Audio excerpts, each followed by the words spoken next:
আঘোণৰ সোণোৱালী পথাৰত শণগুটি চপোৱাৰ পিছত এতিয়া ৰবি শস্যৰ বতৰ আৰম্ভ হৈছে আৰু ৰবি শস্যৰ বতৰত আমি দেখুৱাইছোঁ যে এতিয়া পথাৰত এতিয়া হালধীয়া ফুলৰ শোভা। এই হালধীয়া ফুলে দলিচা মেলিছে। এয়া মই এখন পথাৰত আছোঁ আৰু এইখনে হৈছে নলবাৰীৰ পাগলাদিয়া পাৰৰ এখন বৃহৎ কৃষিভূমি আৰু শংকৰদেৱ জৈৱিক কৃষি ফাৰ্মৰ অন্তৰ্গত এইখন হৈছে এখন কৃষি ফাৰ্ম আৰু ইয়াত আছে 150 বিঘা মাটি আৰু 150 বিঘা মাটিতে দেখিবলৈ পোৱা গৈছে এই সৰিয়হ ফুলৰ খেতি। ইয়াত 30 বিঘা সৰিয়হ ফুলৰ খেতি কৰা হৈছে।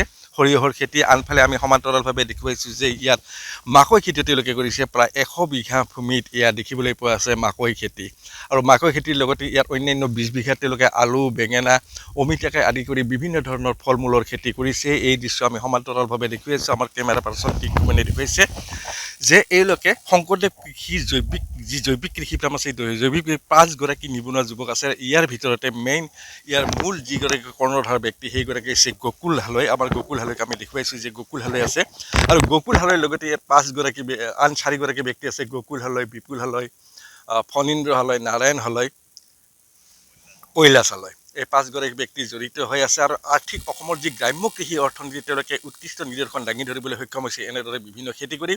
আৰু আমি এইখিনিতে জনাইছোঁ যে তেওঁলোকে ইয়াৰ পূৰ্বে ৰঙালাওৰ খেতি কৰি তেওঁলোকে লাভান্বিত হৈছে, অৰ্থনৈতিকভাৱে লাভান্বিত হৈছে। তেওঁলোকে 18 লাখতকৈ অধিক টকা আৰ্থিকভাৱে লাভ কৰিবলৈ সক্ষম হৈছিল। এতিয়া আমাৰ লগত আছে মূল ব্যক্তি, এইগৰাকী হৈছে এগৰাকী কৃষি উদ্যোগী যুৱক আমাৰ গকুল হালৈ। আমি গকুল হালৈৰ পৰা আমি জানিব বিচাৰিছোঁ কি খেতি কৰা হৈছে, কেনেদৰে আপোনালোকে আৰ্থিকভাৱে সচ্ছল হৈছে, লাভান্বিত হৈছে। হয়, আপোনালোকৰ চেনেলৰ জৰিয়তে প্ৰথমতে মই নৱবৰ্ষৰ শুভেচ্ছা জনালোঁ। নতুন বছৰটো যেন সকলোৰে মংগল হয়। আমি ইয়াততো বিশেষ কৰি ৰঙালাও খেতি কৰোঁ। আপোনালোকে আগতেও আমাৰ ইয়াত নিউজ কৰিছে, গতিকে এতিয়া ৰঙালাও খেতিৰ সমান্তৰালভাৱে আমি ৰঙালাও খেতি উঠাই এতিয়া আমি নতুনকৈ আৰু মাকৈ খেতিটো আমি সংযোজন কৰিছোঁ। আৰু ৰঙালাও উঠাৰ পিছতে মাকৈ খেতিটো কৰা সময় থাকে আৰু ধুনীয়া সময় থাকে। গতিকে আমি এইবাৰ গোটেই মাটিত প্ৰায় 100 বিঘা মাটিত আমি ৰঙালাও খেতি লগাইছোঁ আৰু তাৰ লগতে আমি বাকী মাটিত সৰিয়হ কৰিছোঁ। প্ৰায় 30 বিঘামান মাটি সৰিয়হ কৰিছোঁ, আলু খেতি কৰিছোঁ।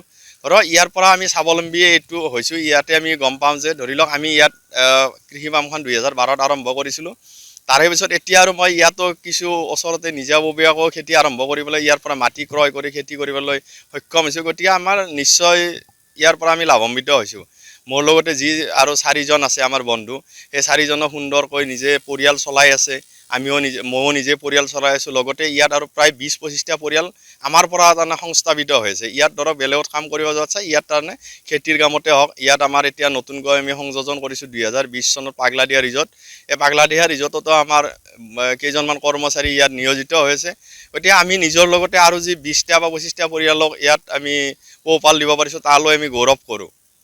হয়, এওঁলোকে জনালে যে 150 বিঘা মাটি আৰু এই 2012 চনৰ পৰা ইয়াত তেওঁলোকে কৃষি কৰ্মত নিয়োজিত হৈ আছিল। আৰু এইখিনিতে এটা সুখবৰ যে এওঁলোকে খেতি বাতি কৰি পেলাই ইয়াত 2020 চনত স্থাপন কৰিছে পাগলাদিয়া ৰিজৰ্ট, য'ত ইয়াত দিনে নিশাই ইয়াত থলুৱাৰ পৰা বিভিন্ন ব্যঞ্জনৰ তেওঁলোকে খাদ্যৰ যোগান ধৰে। ইয়াত যথেষ্ট লোকৰ সমাগম ঘটে আৰু সমান্তৰালভাৱে আমি দেখিছোঁ এই পাগলাদিয়াৰ পাৰতে ইয়াত বনভোজকাৰীৰ যথেষ্ট দলৰ আগমন ঘটে। আৰ্থিকভাৱে তেওঁলোকে লাভান্বিত হৈছে। তেওঁলোকে 20-25টা পৰিয়ালকো সংস্থাপন দিবলৈ সক্ষম হৈছে। আপোনালোকে নিশ্চয় সক্ষম হৈছে। বনভোজো আহি আছে। পাগলাদিয়া ৰিজৰ্ট কেনেদৰে চলি আছে? ধৰি লওক আজি আমাৰ 25 ডিচেম্বৰ খ্ৰীষ্টমাছ উপলক্ষে আমাৰতো ইয়াত আজি বহু মানুহ আহিছে, প্ৰায় 3000মান মানুহ আহিছে।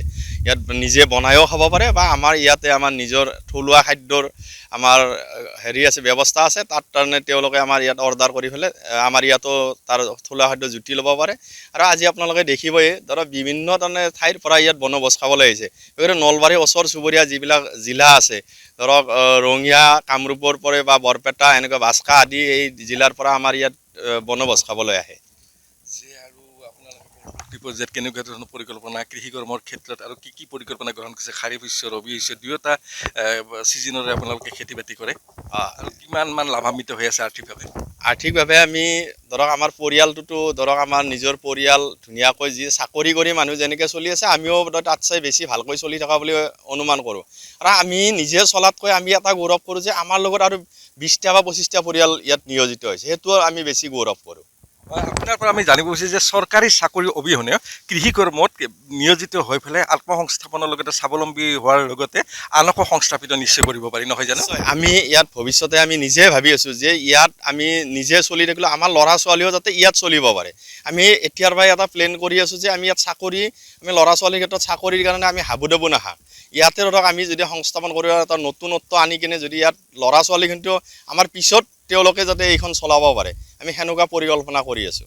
হয়, তেওঁলোকে নিজৰ আৰ্থিকভাৱে লাভান্বিত হোৱাৰ লগতে আন পৰিয়ালকো তেওঁলোকে সংস্থাপন দিবলৈ সক্ষম হৈছে আৰু মূলতঃ দেখিবলৈ পোৱা গৈছে তেওঁলোকে সৰিয়হ খেতিৰ লগতে ইয়াত মাকৈ খেতিকে ধৰি ৰবি শস্যৰ বতৰত বিভিন্ন খেতি কৰি অসমৰ গ্ৰাম্য কৃষি অৰ্থনীতিত এক কৃষি বিপ্লৱৰ সূচনা কৰিবলৈ সক্ষম হৈছে।